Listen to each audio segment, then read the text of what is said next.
Good day mga ka-sports natin dyan.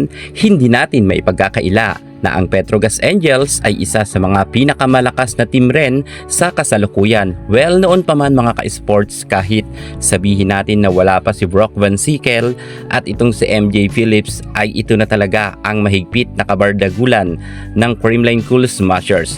Ngunit sa kasalukuyan ay talagang madalas nga mabash itong Petrogas Angels dahil di umano kay MJ Phillips at kay Brock Van Sickle lang daw malakas ang Angels. Kung wala daw di umanong import ay mahina rin ang Petrogas.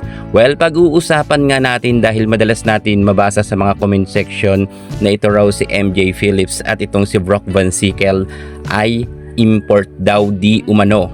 Ayon yan sa kanilang mga kritiko. Well, ating sisiyasatin at sisilipin kung may dugong Pinay ba talaga ang nasabi nating Brock Van Sickle and MJ Phillips. Well, hindi naman natin maikakaila na malaki talaga ang naitutulong ng dalawang Phil-Am na ito. Ngunit kahit sabihin nga natin na malakas si Brock Van Sickle and MJ Phillips, ay marami talagang kumwe-question sa dalawang balibulistang ito kung talagang may dugong Pinay baraw di umano ito. Kaya't sundan nyo ang ating vlog hanggang sa dulo dahil dito magkakaalaman na kung import ba talaga si Brock Van Sickle at MJ Phillips or Pinay talaga sila. Kaya't eto na nga ang pinaka katotohanan at may proof tayo. Pero bago ang lahat, kung bago ka sa akin channel, subscribe na. Click ang ating notification bell para lagi kang updated sa lahat ng issue sa volleyball. Susunod na!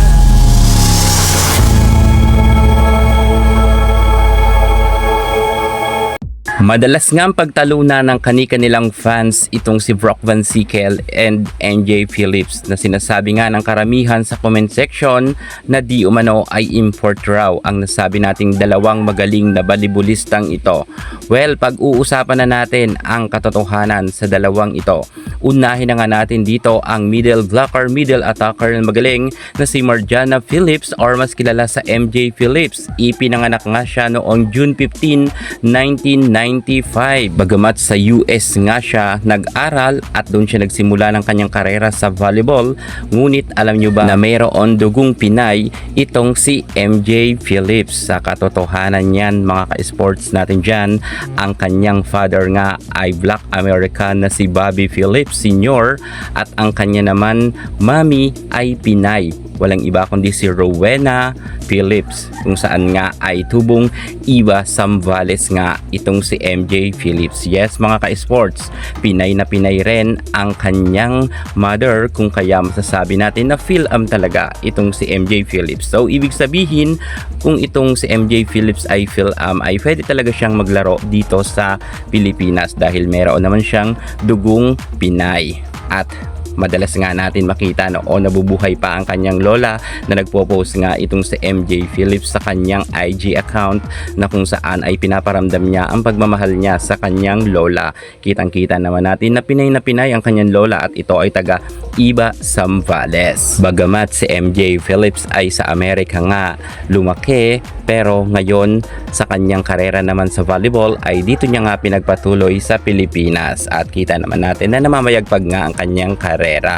At tanggapin na natin si MJ Phillips dahil wala naman tayong magagawa na dyan dahil Pinay talaga siya at hindi siya import. At alam nyo naman na solid fans tayo ng Creamline Cool Smashers, pero hindi naman deserve ni MJ Phillips na madalas ngang mabash at sabihan ng import dahil karapatan niya naman na maging isang Pinay rin dahil mas pinili nga nila na dito na siya tumira at dito na nga niya ipagpatuloy ang kanyang karera nga sa volleyball. At kita naman natin na nag-a-adjust naman itong si MJ Phillips at paminsan-minsan ay nagtatagalog na rin siya. At dumako naman tayo sa magaling na outside spiker ng Petrogas Angel, walang iba kundi si Brock Van Sickle.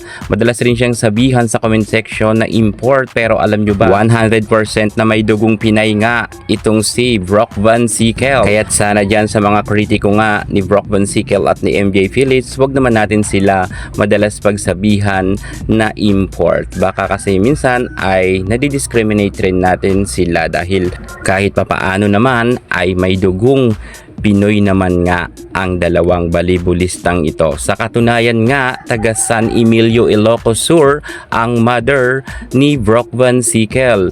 Ang pangalan nga ng mother niya ay walang iba kundi si Lisa Bragado Sickle, kung saan ang kanya naman daddy ay taga Amerika. Ang pangalan naman ay si Gary Van Sickle. So ibig sabihin talaga itong si Brock Van Sickle ay hindi nga in-fort dahil half Pinay naman siya, at winelcome nga siya sa San Emilio, Ilocos Sur ng kanilang butihing mayor na kung saan ay uncle pala ito ni Brock Van Sickle. Kitang-kita naman natin na happy nga itong si Sickle sapagkat na-trace niya rin ang kanyang family dito sa Pilipinas, at malugod naman tinanggap itong si Brock Van Sickle at happy naman siya ngayon dahil marami nga siyang nakilalang mga kamag-anak niya sa San Emilio, Ilocos Sur. Kaya si Brock Van Sickle at MJ Phillips 100% ay talagang meron silang dugong Pinay rin. Kaya huwag na natin sabihan na sila ay import. Bagamat malakas naman talaga ang dalawang ito, at kitang-kita naman natin na threat rin sila sa ibang team dahil hindi naman natin maikakaila na super magaling nga ang dalawang balibulistang ito. Siguro maghanap na lang ang ibang team rin na half Pinay rin at half foreigner para may pangtapat tayo kay Brock Van Sickle at kay MJ Phillips. Palakasan na lang talaga to mga ka-sports. Kaya sa mga coach dyan, maghanap rin kayo ng mga magagaling na balibulista na foreign. Yan muna ang pinaka-latest natin sa mundo ng volleyball. Thank you so much. God bless.